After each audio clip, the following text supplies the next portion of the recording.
ఈ క్షత్రియులు బతకడానికి వీల్లేదమ్మా, నువ్వు 21 మాటలు గుండెలు బాదుకుని అరిచావు కనుక 21 మాటలు ఈ భూమండలం అంతా తిరుగుతాను.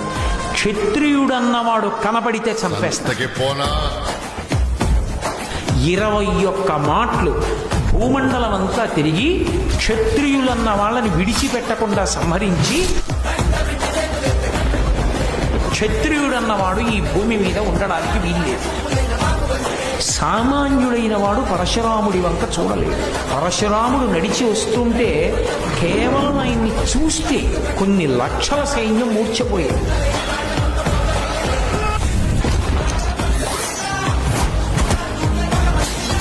నించున్నాడు జటామండలం శివుడు.